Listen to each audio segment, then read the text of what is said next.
Hi, welcome back to the channel, The College Process. Once again, I'm Ed from Principia Prep. And today we're going to be going over what happens if you guys save too much 529 money or your student doesn't go to college.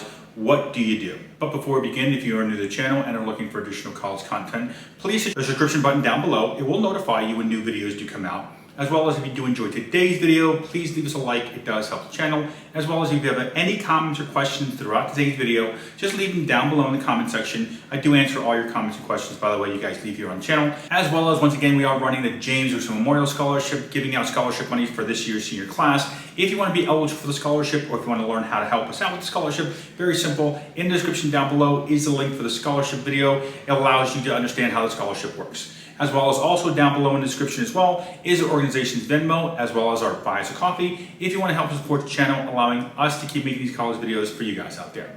Now, with that being said, let's jump right into today's video. Or what happens if you guys save too much 529 money or your student doesn't go to college? What do you do?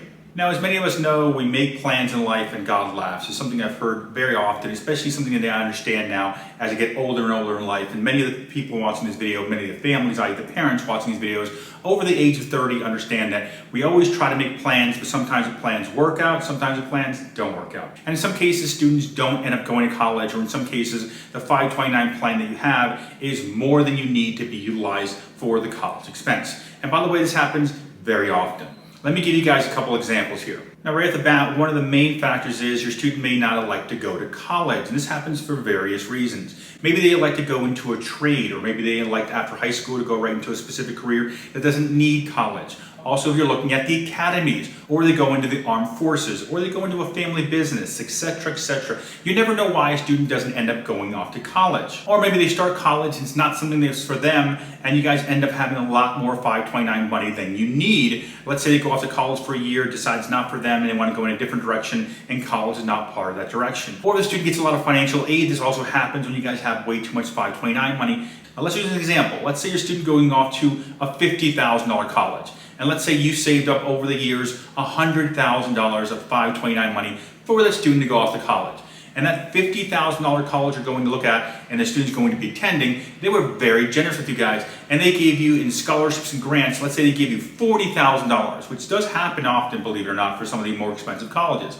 So you have a $50,000 college, they've given you $40,000 in grants and scholarship money you don't have to pay back. So you're looking at a $10,000 balance every year at the end of the year. So that $10,000 over 4 years obviously is only going to cost you $40,000 to around $45,000, obviously with the increase in college cost every year, but let's just call it $40,000 to $45,000 of cost here. You have $55,000 more than you need in the college savings plan. So what do you do? And by the way, this also happens a lot with athletes. If your student's going off to a school and they're recruiting them and they give them a full ride or they give them full tuition off, this happens as well. So in some cases, you're either not going to need the 529 plan money at all, or in some cases, you're only going to need a little bit of it. So what do we do with the remaining 529 funds?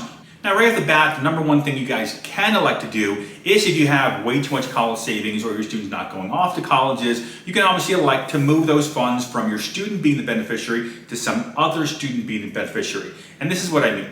Let's say in the household you guys have 2 kids. So if you have 2 kids, obviously that means if one student doesn't want to go off to college, you can pass off the college savings to the other student. That's one way of electing to do this. This can also be done for grandparents as well. So as a grandparent, if you set up a 529 plan for your grandkids as a beneficiary, and one of those grandkids you have savings for elects not to go to college, you can always take that grandchild's name off of it and change it over to another grandchild. Which then brings us to a second option. You can utilize the 529 plan money if you have too much. You can always use it also for grad school, for a master's program or a PhD program. So if you have way more than you need after the undergrad, you can always pass it on to the graduate level. It's still an educational cost here, so it can be utilized for that. As well as the third option here is you guys can utilize it to pass it on to another generation.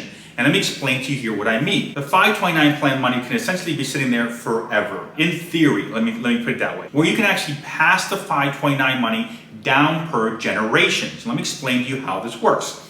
Let's say that your student, your child, let's say 17, 18 years old, doesn't go off to college or doesn't utilize the entire 529 plan money. You can just leave it in there. You don't have to do anything with it, just leave it in there and just let it keep growing and growing and growing. And then when your student, your child has their own children, then that child can be changed over, the beneficiary from your child to the grandchild can be changed over, and then that beneficiary can use it for any educational expense as well, which also covers K through 12 education. So obviously you can utilize this when the next child comes up, maybe for if you have a lot of savings at that point in time, because we're talking about decades and decades of accumulation of in 529 funds, obviously, you can use it for high school, private high school. And then you can use it also for college later on. So you can basically pass these 529 plans down per generation without being penalized here, because it's still going to be used for an educational purpose. In fact, a beneficiary could be 60, 70, 80, 90 years old, and it doesn't matter. As long as you don't use those funds for anything else, they can just sit there and keep growing, believe it or not. And of course, the last option you have here, the fourth option you guys have here, is you can just utilize the money and take the penalty. Now, you will be penalized both at the federal level and in some cases the state level when it comes to taxes. So you want to check with your tax planner as well as your financial planner and figure out what makes the most sense here. If we don't have generations down the road that might use this plan, or we might not use it for grad school, or we might not need to use it at all, as far as the specific qualified expenses we're allowed to use as far as tuition, cost of books, and so on and so forth for the college. If we can't use it for that, if we do go forward and like just to take money out, how much of a penalty are we going to be hit with? You obviously want to check with your financial planner and your tax planner before you do this, obviously, because there will be penalties here. So all that money you've had growing can be used to basically buy, let's say, a house for the student, or a car, or etc. It can be used for basically anything, but you will be penalized. So you want to check with your financial advisor and tax planner. Once again, you got to check before you do these things what the implications will be. But just because you don't use for educational expense, or let's call it qualifying educational expense, it doesn't mean you can't use the money for something else later on. But obviously there's still different routes you can take if your student doesn't go to college, or if you have way too much college savings there. You can always pass it on to the next generation, or pass it on to another family member, or obviously, good, bad, or indifferent, utilize it for grad school, or essentially just take the penalty and take the money out. All up to you, obviously. And all that being said, if you have any comments or questions about the 529 plans, or college savings, or admissions, or financial aid, or really anything in the world of admissions, you can leave your questions down below in the comment section. I do answer all your comments and questions, by the way, you guys leave down below. As well as if you did enjoy today's video, please leave us a like. It does help the channel. As well as on the screen is my contact information. If you guys need help with the process in any way, admissions, financial aid, or so on and so forth, that's my cell phone number. The easiest way to get a hold of me, by the way, is text message. You can also email me as well. I'm Ed from Principia Prep.